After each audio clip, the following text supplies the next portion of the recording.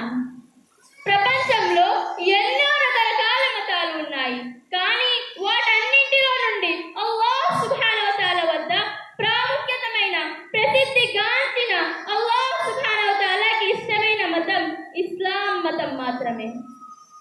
అల్లాహ్ సుబ్హానహు వ తఆలా దీని గురించి ఖురాన్ లో ఇలా సెలవిస్తున్నాడు, ఇన్న దీన ఇందల్లాహిల్ ఇస్లాం, సూరతుల్ ఆల్ ఇమ్రాన్.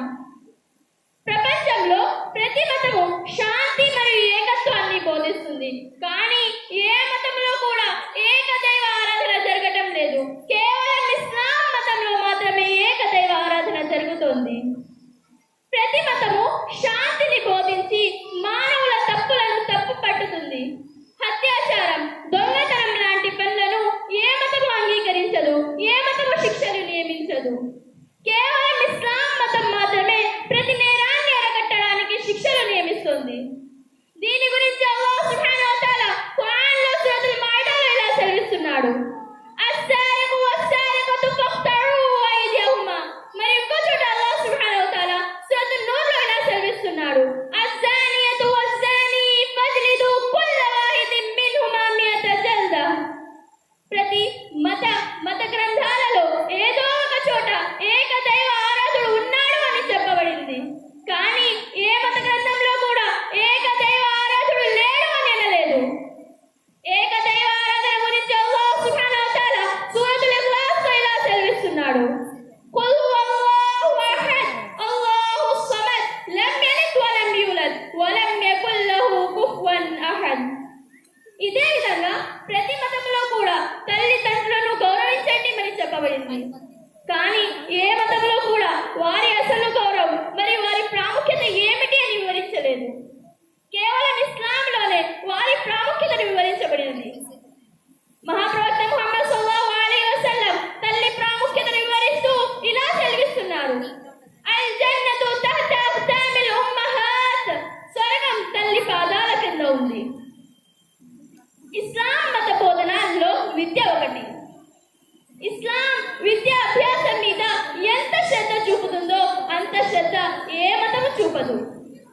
దీని ప్రాముఖ్యత గురించి అల్లాహ్ సుబ్హానహు వ తఆలా సూరతుల్ అలక్ లో ఇలా సెలవిస్తున్నాడు, ఇఖ్రా బిస్మి రబ్బికల్ లదీ ఖలక్ ఖలకల్ ఇన్సాన మిన్ అలక్ ఇఖ్రా వ రబ్బుకల్ అక్రమ్ అల్లదీ అల్లమ బిల్ ఖలం అల్లమల్ ఇన్సాన మా లం యఅలం. ఇదే విధంగా మహాప్రవక్త ముహమ్మద్ సల్లల్లాహు అలైహి వసల్లం ఇలా సెలవిస్తున్నారు, తలబుల్ ఇల్మి ఫరీదతున్ అలా కుల్లి ముస్లిమిన్. ఈ లోకంలో సమస్త మానవత్వాన్ని బోధించే మతం కేవలం ఇస్లాం మతం మాత్రమే. ఓ మానవుడు నిజమైన మానవుడిగా మానవత్వాన్ని నేర్చుకోవాలన్నా, ఓ స్వచ్ఛమైన దేవదాసి రూపొందాలన్నా కూడా విద్య అవసరం. దీని గురించి అల్లాహ్ సుబ్హానహు వ తఆలా ఇలా సెలవిస్తున్నాడు, ఖుల్ హల్ యస్తవిల్ లదీన యఅలమూన వల్ లదీన లా యఅలమూన్. సూరతుజ్ జుమర్. నేడు మన సమాజంలో ఇస్లాం ఆదేశాలని వదిలివేయడం వలన మన సమాజంలో రకరకాల తప్పులు జరుగుతున్నాయి. అందువలనే మేము సత్యమైన ఇస్లాం ధర్మాన్ని స్వీకరించి దానిపై అమలు చేయడానికి ప్రయత్నించాలి. చివరిలో నేను నా ప్రసంగాన్ని ముగిస్తూ అల్లాహ్ సుబ్హానహు వ తఆలాతో దుఆ చేస్తున్నాను. కార్యక్రమాన్ని స్వీకరించి దానిపై అమలు చేసే విధానం కల్పించుగాక. ఆమీన్ సుమ్మా ఆమీన్. వాఖిరు దావానా అల్హమ్దులిల్లాహి రబ్బిల్ ఆలమీన్. అస్సలాము అలైకుం వరహ్మతుల్లాహి వబరకాతుహు.